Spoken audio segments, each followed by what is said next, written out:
Aqui na igreja mesmo, né, Padre? Aqueles que têm a espada, pegam a espada, quem tem canivete, como eu, leva o canivete. Mateus capítulo 15.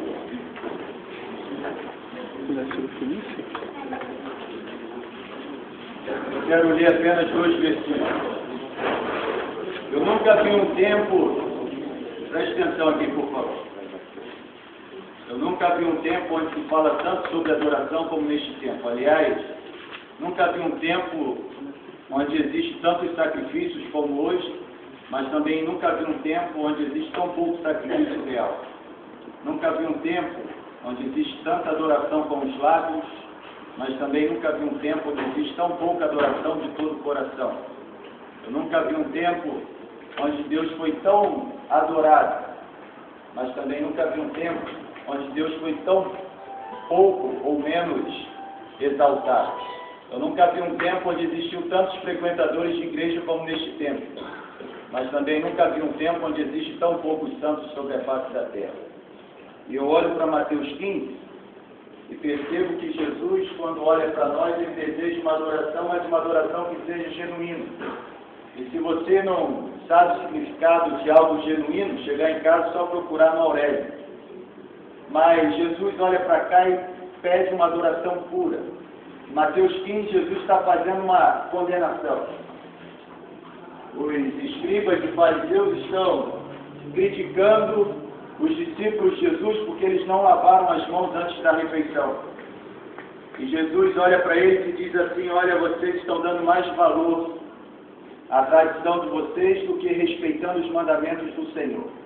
Bem profetizou Isaías a respeito de vocês, é o texto que eu pedi para vocês abrirem. Vocês me adoram com os lábios, mas o coração está muito distante de mim.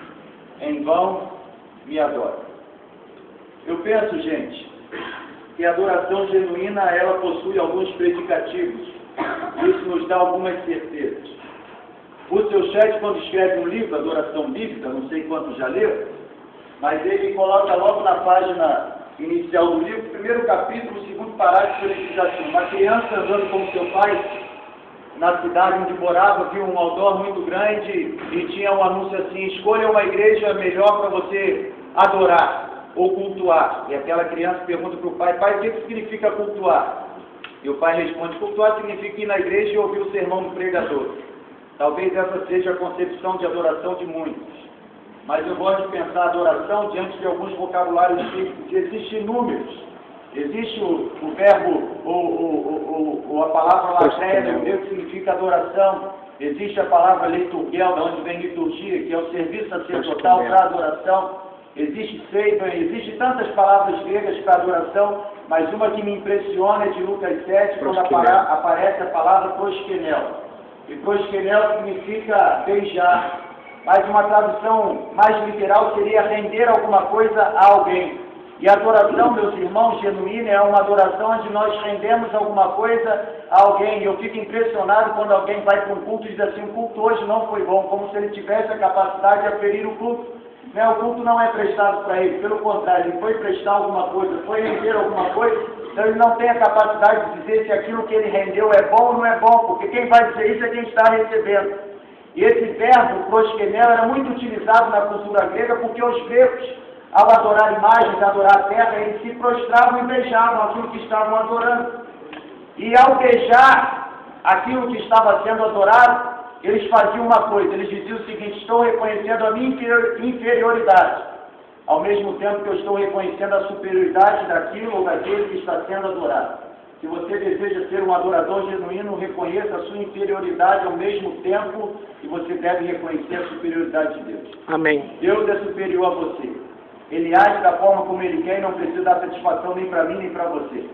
E é bom que nós entendamos isso. A adoração genuína reconhece a inferioridade humana, ao mesmo tempo que reconhece a superioridade divina.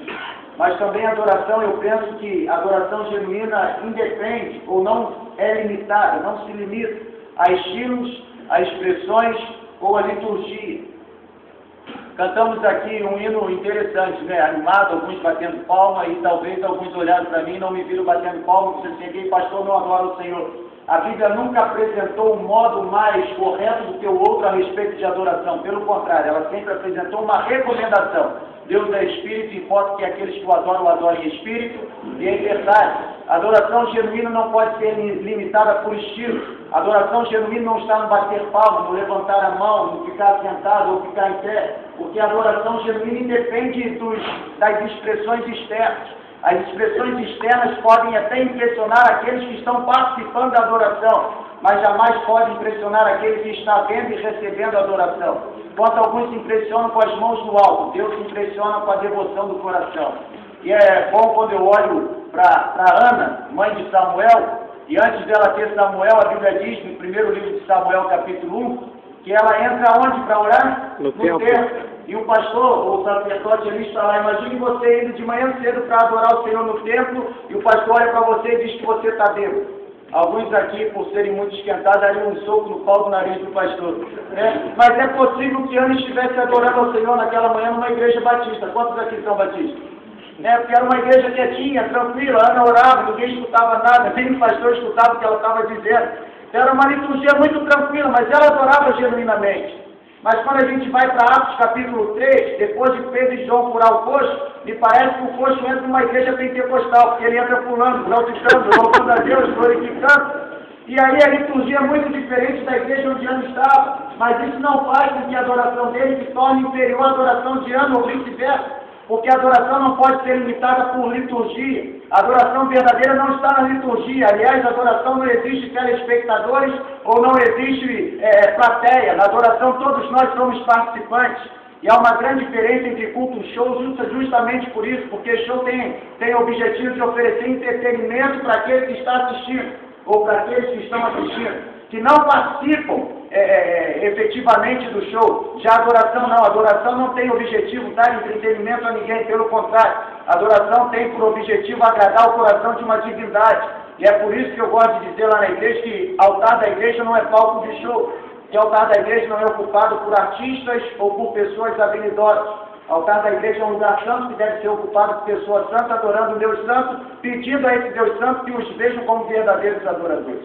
E para terminar, para a gente ir comer um salgado, eu penso que a adoração genuína, ao mesmo tempo que reconhece a nossa inferioridade e reconhece a superioridade divina, ao mesmo tempo que reconhece que não se limita a coisa alguma, nem mesmo ao louvor. Tem alguns que pensam que adoração é louvor. O louvor faz parte da adoração, mas o louvor não é adoração. É muito mais, a adoração é muito mais do que louvor. Mas eu termino dizendo o seguinte, talvez seja o ponto mais sério da minha palavra para vocês nessa noite, que tem me preocupado. Na adoração genuína, nós evidenciamos em público aquilo que somos em privado. Ou seja, não adianta de nada no meio da plateia ou em público você levantar a mão e se mostrar uma pessoa como um verdadeiro adorador. Porque, como eu disse, você pode até impressionar aqueles que estão ali, mas aquele que recebe a adoração conhece você no privado. E aí, eu penso que adorador genuíno é aquele que possui caráter. O conceito de caráter é aquilo que nós somos no escuro, ou seja, aquilo que somos quando ninguém está nos vendo a não ser o próprio Deus. Então você não precisa tentar impressionar ninguém na adoração, basta você ser quem você é para Deus. Porque é mais ou menos aquilo que a gente diz em teologia do Novo Testamento. É Deus olhando para Pedro dizendo o seguinte: Pedro, você não é quem você pensa ser. Ou seja, você está aparentando ser uma coisa quando na verdade você não é. E Deus não se impressiona pelos nossos gestos de espiritualidade. Deus não se impressiona com as nossas palavras comovidas na oração. Deus não se impressiona com as lágrimas vertidas dos nossos olhos. Porque Deus sabe quem nós somos em essência. Então eu termino dizendo o seguinte: seja em público, seja no meio da tribo, aquilo que você é em privado. O que você é em secreto deve coincidir com o que você é em público. Do contrário, você não será visto como verdadeiro adorador, porque Tiago diz no capítulo 4, versículo 8, purificai as mãos pecadores e vós que tendes ânimo dobro, limpai o coração. Se existe alguém que tem dupla personalidade, precisa ter um coração limpo, e só quem limpa o coração é Jesus. Amém. E a terminar dizendo o seguinte: vocês devem conhecer a história do tocador de violino, sim ou não? Sim. E aí o tocador de violino, um menino que estudava violino, chegou o grande dia dele apresentar a sua habilidade. Estudou muito e agora chegou o dia do concerto. E ele entrou no palco e aquele auditório, aquele teatro estava completamente lotado, e ele começa a tocar o violino, toca, e ele vai tocando, e no final da última música, quando ele termina de tocar, a plateia se coloca em pé e começa a ovacioná-lo, ou seja, começa a aplaudi-lo, dizendo que ele era o cara.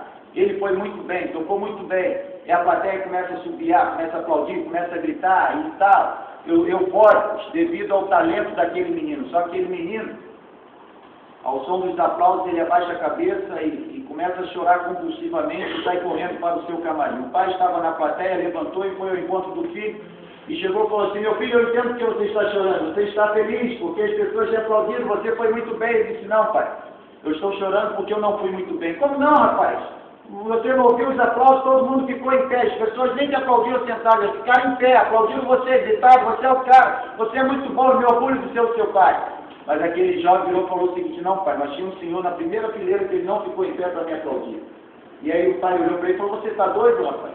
Você vai ficar olhando para uma pessoa quando você deveria olhar para o que aquelas 1000 pessoas fizeram ao seu favor. Rapaz, esqueça o gesto insignificante daquela uma pessoa e olhe para a multidão te aplaudiu. E aí aquele jovem olha para o pai chorando compulsivamente e diz o seguinte: não, pai, eu não posso esquecer e ignorar o gesto daquele senhor, porque é justamente ele que não se levantou e não me aplaudiu, que é o meu professor de violino, e ele sabe as notas que eu desafinei.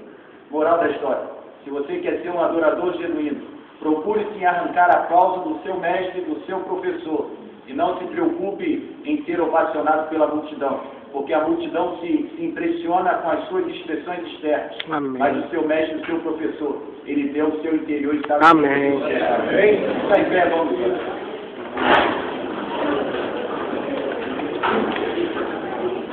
Senhor, nós te bendizemos pela tua palavra. E nós acreditamos em Romanos 8,18. Quando Paulo diz que tem por certo que as aflições deste tempo presente não podem ser comparadas com a glória que em nós há de ser revelada. Aleluia. Obrigado porque Paulo nos dá certeza de que a tua glória não será revelada para nós. Nós não seremos telespectadores da manifestação da tua glória. Pelo contrário, nos dá certeza de que nós seremos parte integrante da manifestação da tua glória. Por isso, ó Deus, forja o nosso caráter, a semelhança do caráter de Jesus. Queremos viver uma vida de tal forma que, a cada dia que passar, nós sejamos um pouco mais parecidos com o nosso Mestre Jesus. Amém, Jesus. Limpa o nosso coração. Sim, Jesus. Limpa, ó Deus, a nossa mente. Limpa, e nos veja como adoradores genuínos. Amém. Em nome de Jesus, amém. Amém.